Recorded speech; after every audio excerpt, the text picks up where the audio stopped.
last week's discussion about tools, equipment, mise en place, having everything in front of you ready to go, mise en place for life. That's exactly what we have right here. So we have our steel, which we hone. We hone our knife with the steel, just straighten the edge. Remember, the more you do this, the longer it stays sharp. Just a little.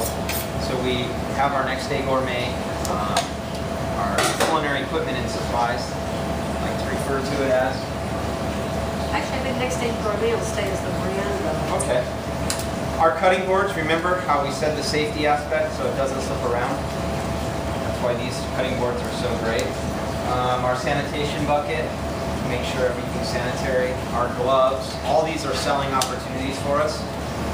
And we haven't even touched food, so just wanted to keep that in mind. This is called CDP walk. Anyone know what that is? CDP walk. No. Cryovac.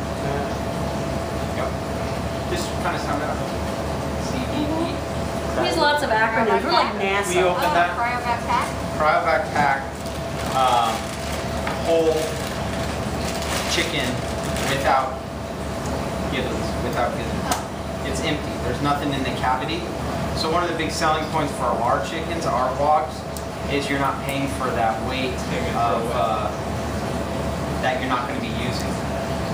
Okay, so when you reach in there, there's not. When you go to the grocery store, it usually has everything inside of it, eggs and everything. So you're paying for that weight.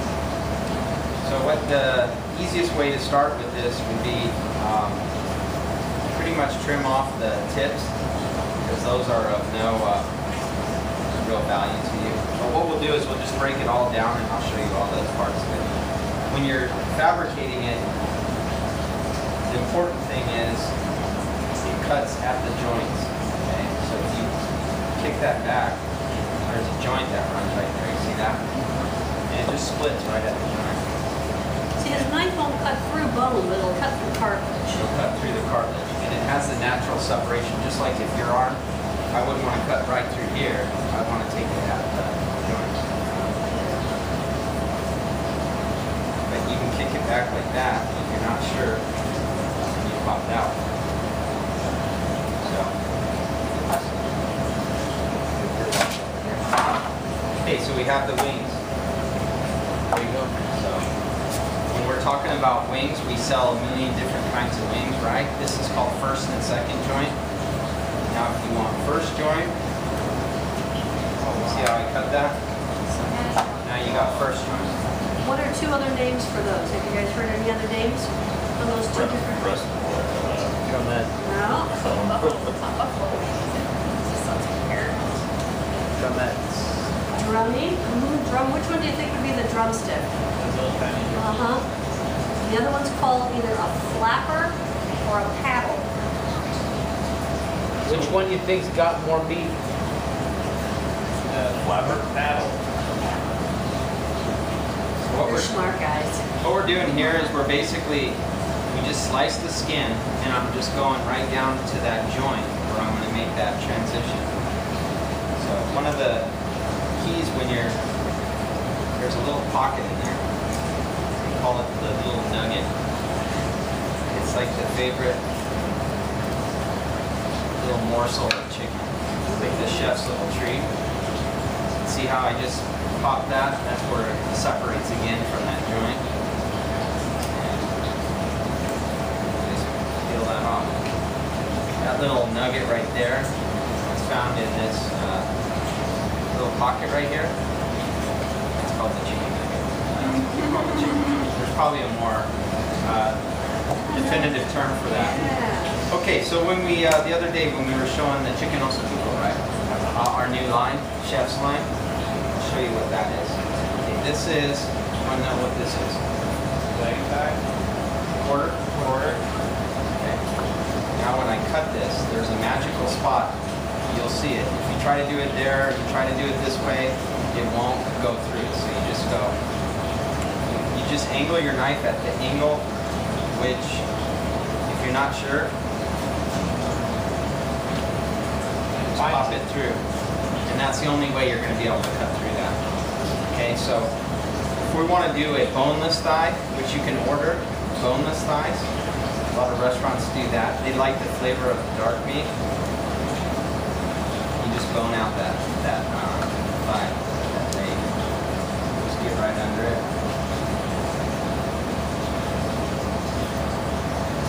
Pop that down. This will save you a substantial amount of money when you go to the grocery store and you buy the whole box, as opposed to buying the breast. It's a huge upcharge. Okay, so this is boneless thigh. Most of them will order a boneless, skinless thigh meat. That's your boneless, skinless thigh. Now with our chicken ossobuco, our new line from the chef's line, what they do is they cut this joint so it's a lot smoother. I don't know if they take a bandsaw to it, but they get it flat so that it stands up, and then what they'll do is they'll cut this off.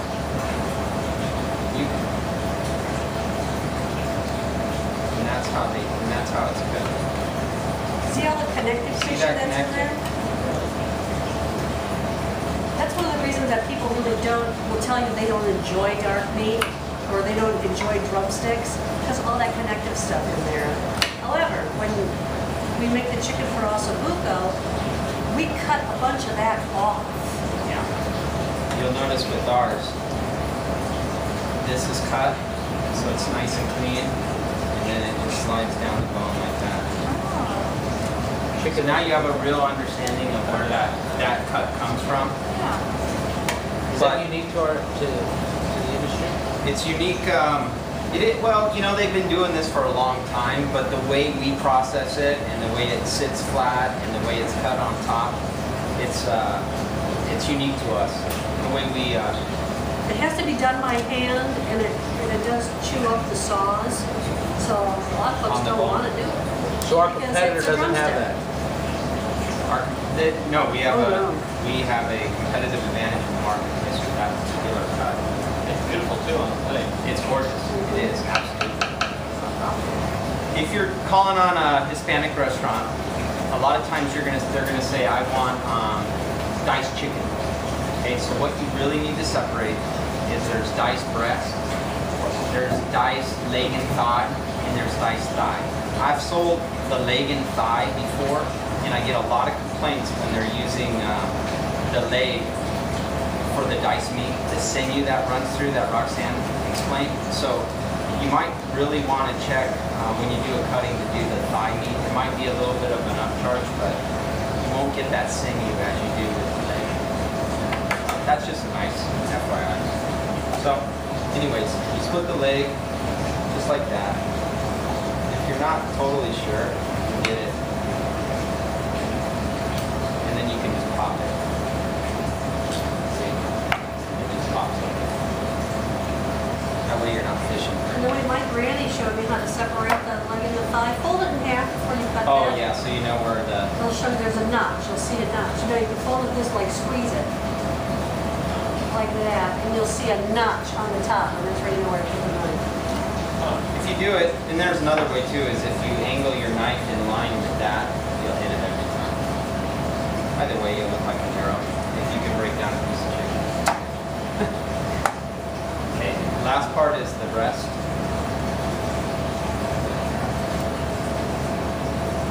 Okay, anybody try to peel a mango before? Yes. Okay, the same thing holds true with this chicken breast. You're gonna, the backbone runs right along, so you're gonna cut on both sides. So start with this, and then what you're gonna do is you're gonna basically run your knife around the rib bones, okay?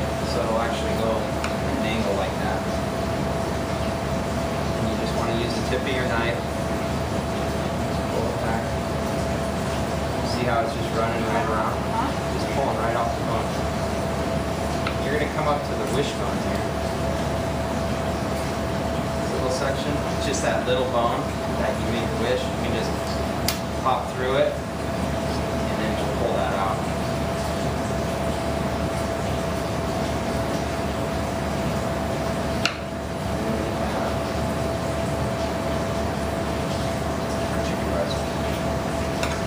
we order the boneless, skinless, random chicken breast. It comes in various sizes. Or you can get a portion chicken breast. And the portion chicken breast comes off the size chickens that are more uniform in size, so that's where you get that sizing from. You just feel for that bone, so I already pulled that off. Now you have nice chicken breast. Now, if you order chicken tenders, Is that what that is? It's a tenderloin. tenderloin that pops off. I always see that little piece of meat. And then this is a chicken tenderloin.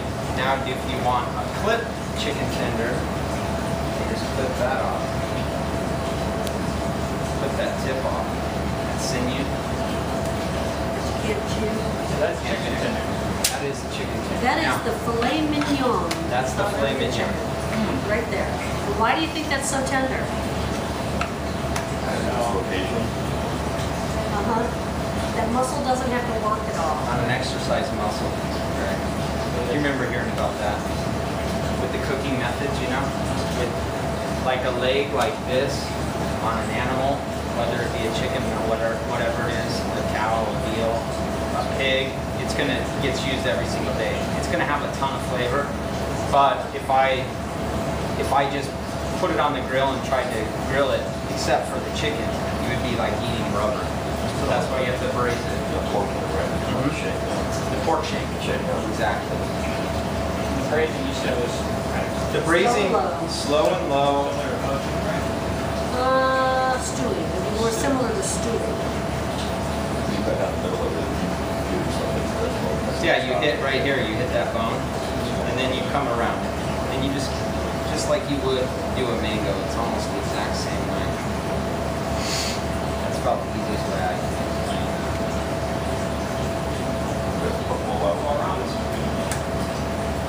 You just pop it down. Okay, and then what a lot of operators still do is there's that piece of the wishbone. Really, my granny taught me, we cut the whole wishbone out and it was a whole separate piece. That was always my piece. The wishbone. Yeah. That's the full chicken breast with the tenders. Okay, and then this is basically the carcass, which some of your operators will buy for chicken stock. You know, the chef's line chicken stock that we have or what we sell. It'll take several cases of chicken, 40-pound chicken, probably 120 pounds of chicken carcass to really come close to the flavor of that small 1-pound container of the chef's line. Oh, wow. The chef's line product is made by using the chicken carcasses, but what happens is they use so much to get that concentrated flavor. That's where you're able to dilute it with the ratio of 3:1. It all comes from here in Mirepoix. Carrots, onions, celery, bay leaf, thyme, peppercorns, and you simmer it for 6 hours. Then you got to strain it, then you got to cool it. That whole process is involved. But your operators may ask for chicken bones, so don't be surprised by that, because they'll be using it for a stock. We sell chicken carcass. We do. Yep, we do. That's the foundation when we talk about those mother sauces. Chicken stock is that foundation for making your soups. Okay. All right. So let's have at it. Fabricate chicken. Do I need to steal my knife? No, he did. Here's your knife. Here's your knife. He wants to know if he needs to hone it. Own it. Sure. Yeah. I know.